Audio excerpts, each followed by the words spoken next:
Por, ahora sí. Bueno, muchísimas gracias por esta invitación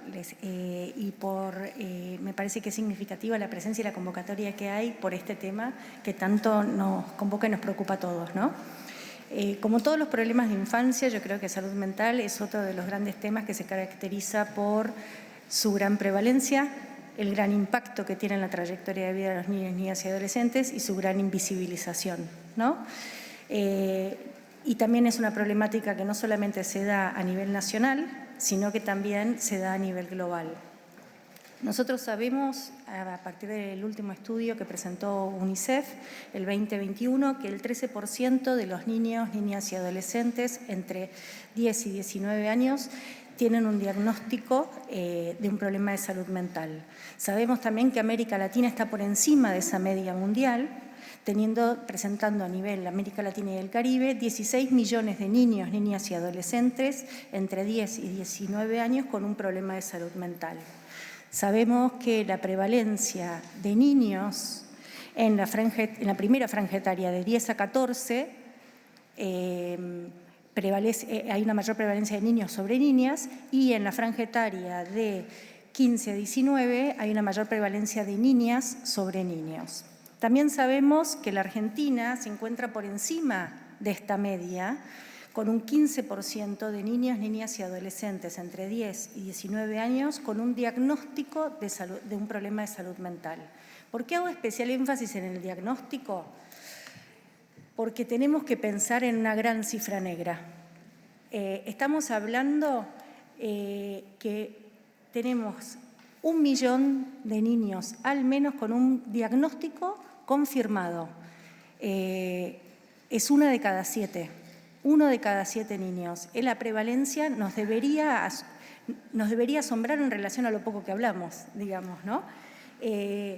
Son niños que están ocultos a plena luz, sin una norma ni una política que específicamente los tenga como población objetivo, con todas sus particularidades, ¿no? Y donde por eso mismo vamos a tener que de mínima hablar de 1 millón de niños. Además de la gran prevalencia, tenemos que hablar del impacto. Todos sabemos, o todos los especialistas, hay un consenso respecto de lo que sucede en la infancia, tienen grandes consecuencias a lo largo de toda la trayectoria de vida de una persona. Y las consecuencias se manifiestan a 30, 40 y 50 años, ¿no? Entonces, lo que pasa en la infancia afecta a su presente, pero también hipoteca el futuro de estos niños, niñas y adolescentes. Entonces, cuando hablamos del impacto, tenemos que hablar del impacto desde un modelo socioecológico, ¿no? Pensando el impacto que tiene a nivel personal en las vidas de cada uno de estos niños, niñas y adolescentes, impacto que se ve de manera, el impacto más trágico sería la pérdida de la vida, ¿no? El suicidio.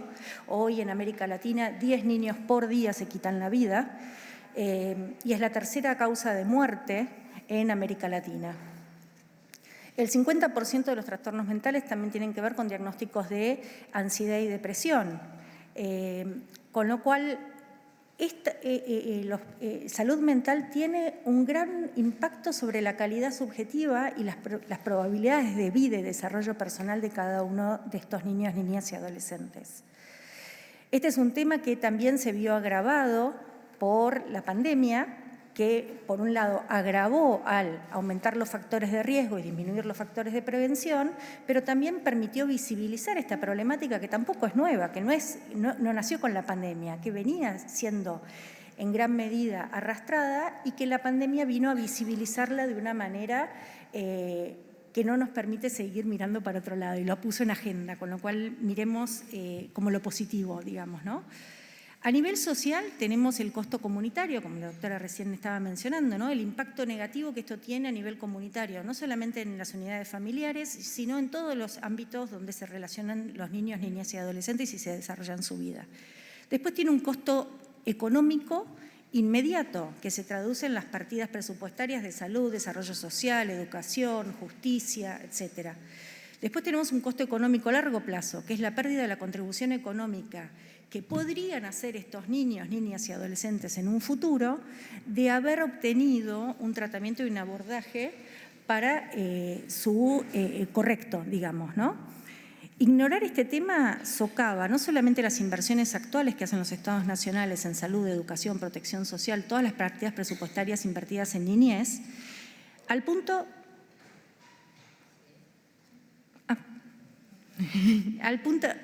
UNICEF estima que la pérdida económica anual por este tema, por ignorar este tema, asciende a 340.000 millones de dólares anuales en América Latina y el Caribe.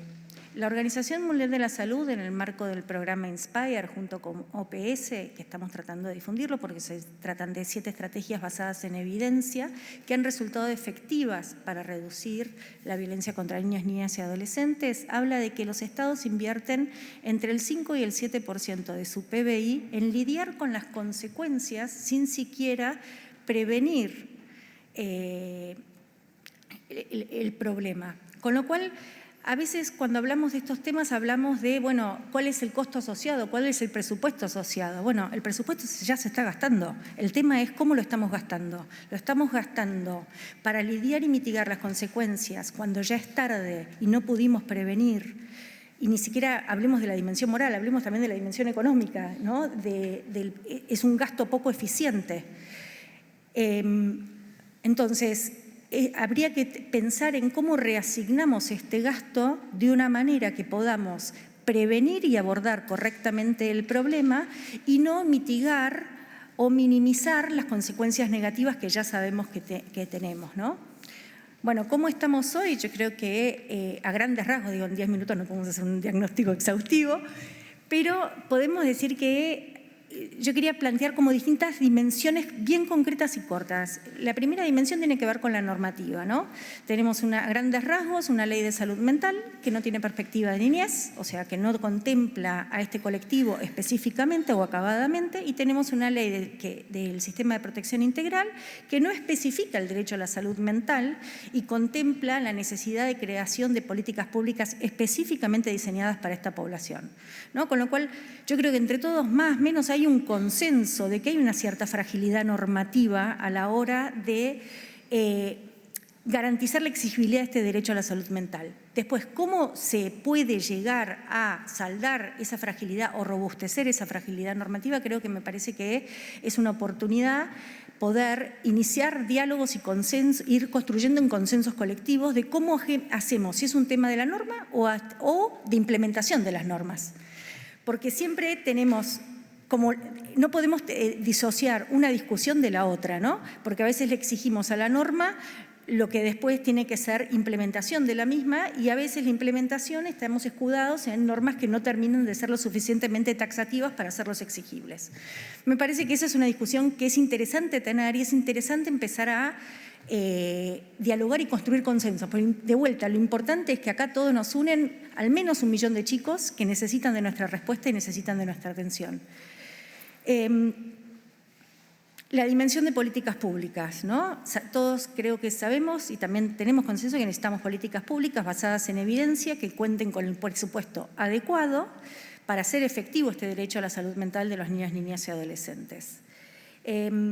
La primera vacancia que, esto es a nivel personal, que creo que tenemos es, ¿sabemos cuántos niños hay específicamente en el territorio nacional, en cada una de las provincias que padecen, que tienen este diagnóstico de salud mental? Y este diagnóstico, ¿cuáles son? ¿Qué especialidades tienen? ¿Tenemos esa foto concreta, ese diagnóstico? ¿O solamente podemos dimensionar la magnitud del problema a través de la inferencia de estadísticas internacionales y o regionales? Me parece que construir evidencia es esencial solamente para no seguir haciendo políticas públicas a ojo de buen cubero, digamos, sino también poder generar evidencia de decir, esta es nuestra población objetivo. La segunda vacancia, ¿no? ¿Qué sistema de monitoreo e impacto tenemos de las políticas públicas existentes que hay en el territorio nacional? Tenemos un relevamiento exhaustivo de qué hay, qué funciona, qué evidencia tenemos de lo que funciona y de lo que no. Ahora, sí sabemos que a nivel presupuestario, por ley de salud mental, debería destinarse el 10% del presupuesto total de salud a salud mental. Sabemos que esa asignación presupuestaria hoy está en el 2%, que es el nivel más bajo en esta década, lo que nos implica un desafío adicional, ¿no? Repensar el tema presupuestario en términos de la deuda que tenemos que saldar, digamos, y constructivos. Tampoco sabemos cuánto de ese presupuesto se destina efectivamente a niños, niñas y adolescentes, porque la norma no contempla la desagregación de la partida, especialmente para poder monitorear cuánto esto se traduce en el bienestar o en la protección de niños, niñas y adolescentes. Sabemos también que hay, a nivel, independientemente de la jurisdicción, a grandes rasgos, hay una vacancia tanto en cantidad de los dispositivos de respuesta en los distintos niveles de atención de salud, pero también hay una vacancia respecto de la especialidad, ¿no? Todos los estándares internacionales hablan de la especialización en materia de infancia, especialmente cuando hablamos de salud mental también tenemos que tener presente que existen otros conectivos con vulnerabilidades especiales o adicionales, como son los niños víctimas de violencia, los niños con discapacidad, los niños sin cuidados parentales, que nos requieren un abordaje específico y especializado y diferencial, ¿no? O sea, necesitamos mejorar no solamente la cantidad de recursos y programas destinados a niños, niñas y adolescentes e invertir la simetría que tenemos entre los dispositivos destinados a adultos versus a los niños, pero también tener en cuenta que necesitamos especialidades, programas y políticas públicas especializados por cada tipo de problemática específica que presentan. Les voy a poner un ejemplo en mi área de especialidad, que es violencia sexual contra niños, niñas y adolescentes, ¿no? No tenemos hoy sabemos que 1 de cada 5 niñas y 1 de cada 13 niños es víctima de abuso sexual antes de los 18 años. Esto equivale a 1.7 millones de niñas, niños y adolescentes en el territorio nacional. No tenemos un programa específico de salud mental para estos niños y es obvio que estos niños van a necesitar un tratamiento de salud mental y es parte de su restitución integral de los derechos vulnerados contar con el acceso a esos programas. No hay un programa específico.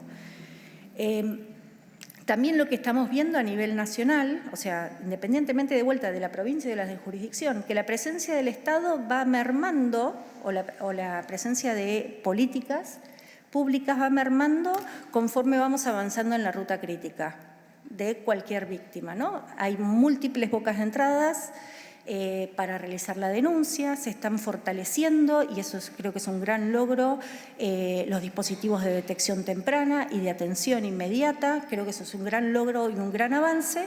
Ahora, cuando pasamos de la detección, la denuncia, la respuesta inmediata, y cuando hablamos de la respuesta integral, que vendría a ser justamente todo lo que permite la restitución de esos derechos vulnerados, ahí nos encontramos con grandes vacancias. Hoy, por ejemplo, una niño víctima de violencia sexual debe tener no solamente tiene muchas vacancias y mucha tardanza para poder lograr el acceso a un dispositivo de salud mental, un tratamiento de salud mental, sino también, y esto es lo más preocupante, es que no tiene garantizada la especialidad. De hecho, hoy, por ejemplo, en algunas jurisdicciones hay equipos de salud mental especializados en fertilización asistida, que es lo que hay en el dispositivo comunitario, por lo tanto son los que se encuentran trabajando casos de violencia sexual de niñas, niños y adolescentes.